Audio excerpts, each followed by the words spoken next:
सद्गुरु, हमारे पास जो अगला सवाल है, मैं आपके लिए उसे पढ़ देता हूँ। ये माना जाता है कि श्रीनिवास रामानुजम मैथमेटिकल इक्वेशन को इस तरह लिखते थे, मानो उनकी पूरे ब्रह्मांड तक पहुँच हो। वो ये भी कहते हैं कि उनकी देवी उन्हें गणित के वो सूत्र बताती हैं। मैं उस स्थिति तक कैसे पहुँच सकता हूँ? ये सवाल है। पहले आपको एक देवी खोजनी होगी। आप सभी क्या फोन इस्तेमाल करते हैं? क्यों? आप फोन का इस्तेमाल क्यों करते हैं? पहले तो हमने फोन बनाया ही क्यों? क्योंकि हम बोल सकते हैं। अगर हमारे पास बोलने की क्षमता नहीं होती, तो क्या हम माइक्रोफोन, टेलीफोन या ऐसी कोई चीज बनाते? हेलो? हमने साइकिल क्यों बनाई? क्योंकि हम चल सकते हैं, मगर हम और तेज चलना चाहते थे, इसीलिए हम दौड़ने लगे। दौड़ने पर पता चला कि उसकी एक सीमा है, हम उससे भी तेज जाना चाहते थे, इसलिए हमने साइकिल बनाई। मान लीजिए कि हम एक पेड़ की तरह होते, एक जगह पर फिक्स्ड, तो क्या हम साइकिल का आविष्कार करते? नहीं। तो टेलीफोन, टेलीस्कोप, माइक्रोस्कोप, साइकिल, गाड़ियां, हवाई जहाज, ये सब क्या है? हमारे पास जो क्षमताएं पहले से हैं, हम उन्हें बेहतर बनाना चाहते हैं। हमने कोई ऐसी मशीन नहीं बनाई जिसकी क्षमता हमारे पास नहीं थी और अचानक से हमने कुछ बना लिया, क्योंकि हम उन चीजों के बारे में जानते ही नहीं। हाँ, हमारे पास जो क्षमताएं नहीं हैं, उन्हें जानने का हमारे पास कोई तरीका नहीं है कि उसका अस्तित्व है या नहीं। बस हमारे पास जो क्षमताएं हैं, उन्हें हम दूर तक ले जाने की कोशिश करते हैं। तो इसी कोशिश में हमने कई मशीनें बनाई। यहां मौजूद सभी मशीनें सिर्फ हमारी मौजूदा क्षमताओं को और बेहतर कर रही हैं। उन्होंने कोई एकदम नई क्षमता नहीं पैदा की है। इसी तरह पुराने समय से ही इस संस्कृति में हमने ऐसी मशीनें बनाई जो किसी सामान या मैकेनिकल प्रक्रिया से नहीं बनी, बल्कि ऊर्जा की प्रक्रिया से बनी हैं। ऊर्जा की प्रक्रिया से बनी मशीन का अर्थ क्या है? देखिए, मान लीजिए कोई मर जाता है। आपने मरे हुए लोगों को देखा है? हेलो?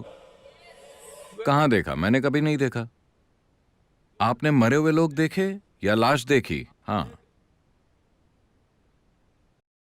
लाश का अर्थ क्या है? मान लीजिए कोई दुर्घटना या हत्या या कुछ और नहीं हुआ, या मान लीजिए कोई बस दम घुटने से मर गया। अगर कोई दम घुटने से मर गया तो उसका दिल ठीक है, वो धड़क नहीं रहा, मगर वो फिट है। उसका लिवर, किडनी, सब कुछ ठीक है, बस वो इंसान जिंदा नहीं है। सभी मशीनी अंग ठीक है, बस जीवन ऊर्जा नहीं है। तो ये भी एक स्तर पर एक ऊर्जा मशीन है कि नहीं? है कि नहीं? ये भी एक ऊर्जा मशीन है। उसके परे हमने मैकेनिकल अंग लगा दिए हैं। सभी मैकेनिकल अंगों के ठीक होने पर भी अगर ऊर्जा नहीं होगी तो ये काम नहीं करेगा। तो गहराई से देखने में हमें पता चला कि हम एक ऊर्जा मशीन बना सकते हैं मैकेनिकल अंगों के बिना, क्योंकि मैकेनिकल अंगों को रख रखाव और सर्विसिंग वगैरह की जरूरत पड़ती है। But if you just create an energy machine, it will simply function day and night. लेकिन अगर आप सिर्फ एक ऊर्जा मशीन बनाए तो वो दिन रात चलती रहेगी। मान लीजिए आपकी मोटरसाइकिल या आपकी कार या जो भी आप इस्तेमाल करते हैं, मान लेते हैं आपका फोन, किसी मैकेनिकल पार्ट के बिना सिर्फ एक ऊर्जा मशीन होता। ऐसा भी हो रहा है, बड़ा फोन अब धीरे धीरे छोटा होता जा रहा है। कम से कम मैकेनिकल पार्ट्स के साथ वो और भी ज्यादा एफिशिएंट होता जा रहा है। धीरे धीरे ये उस ओर बढ़ रहा है जहां ये ज्यादा ऊर्जा पर आधारित और कम मैकेनिकल होता जा रहा है कि नहीं? आपको जेम्स बॉन्ड की पुरानी फिल्में याद हैं? इतना बड़ा फोन, वो किसी नवजात बच्चे की तरह लगता था, मगर आज वो इतना सा रह गया है। As जैसी कि अगले 10-15 सालों में उम्मीद की जा रही है आपका फोन बस आपके हाथ में छपा हो सकता है। बस इस तरह आप बात कर सकते हैं, या उतना भी करने की जरूरत नहीं है। अगर आप बस ऐसा करें तो जो आप कहना चाहते हैं वो कह देगा। तो अब हम मैकेनिकल से ऊर्जा आधारित मशीन की ओर बढ़ रहे हैं, एक बड़े बुलडोजर से एक कंप्यूटर तक। ये एक बड़ा अंतर आया है कि वो ज्यादा ऊर्जा पर आधारित और कम मैकेनिकल है। इसलिए हमने ऊर्जा मशीनें बनाई जिन्हें इस संस्कृति में देवी देवता कहा गया है। आमतौर पर हमने उन्हें मूर्ति कहा। इसका मतलब है आकार या रूप, एक रूप जिसमें कुछ खास चीजें करने की क्षमता है, ऊर्जा के रूप। तो अलग अलग रूप अस्तित्व की खिड़कियों की तरह हैं। आप अलग अलग आयाम खोल सकते हैं। यह सब भुलाया जा चुका है। आज अंधविश्वासों के रूप में उसे बकवास बना दिया गया है, वरना इसके बारे में साफ जानकारी हुआ करती थी। आजकल लोग इससे या उससे अपनी पहचान जोड़ लेते हैं, इसलिए उन्हें लगता है कि भगवान का मतलब उनसे संबंध जोड़ना है। नहीं, ये भगवान इसके लिए गलत शब्द है।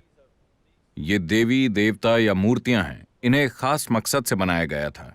अगर आपको बुद्धि चाहिए तो आप एक तरह के देवता के पास जाते हैं। अगर आपको डर लगता है तो आप दूसरे तरह के देवता के पास जाते हैं। प्यार में समस्या तो दूसरे तरह के देवता के पास। पैसों की समस्या है तो दूसरे तरह के देवता के पास। इस तरह उन्होंने ऊर्जा के रूप बनाए जिनका इस्तेमाल करना आपको सीखना होगा। ये प्रार्थना या पूजा के स्थान नहीं है। इन जगहों पर आप सीख सकते हैं कि उस मशीन का इस्तेमाल कैसे करें अपने फायदे के लिए। उन्हें कई रूपों में और क्षमताओं में बनाया गया। उन्हें लोगों की आनुवांशिक जानकारी से भी जोड़ा गया, जिन्हें हमने कुल देवता कहा, जहां वो सिर्फ उसी वंश के लोगों के लिए काम करेगा। यह एक बहुत जटिल प्रक्रिया है। तो रामानुजम दक्षिण भारत के थे। मैं दक्षिण का खास तौर पर जिक्र इसीलिए कर रहा हूं क्योंकि ये चीजें वैसे तो पूरे देश में थीं, मगर इस देश के उत्तरी हिस्से ने बहुत विदेशी हमले और तोड़फोड़ सहे। दक्षिण विंध्याचल पहाड़ों से दक्षिण के हिस्से में हम काफी सुरक्षित रहे। आज भी हमने कई चीजें कायम रखी हैं। हमने उत्तर की तरह कोई बड़ी उथल पुथल नहीं झेली। इसके कारण कुछ वैज्ञानिक प्रक्रियाएं अब भी जीवित और सक्रिय हैं जो एक रामानुजम का निर्माण कर सकी।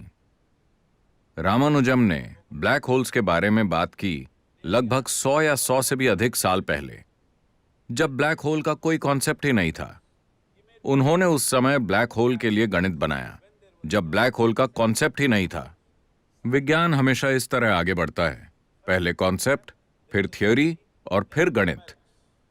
मगर उन्होंने पहले गणित बनाया जब कॉन्सेप्ट नहीं था, जब थ्योरी नहीं थी।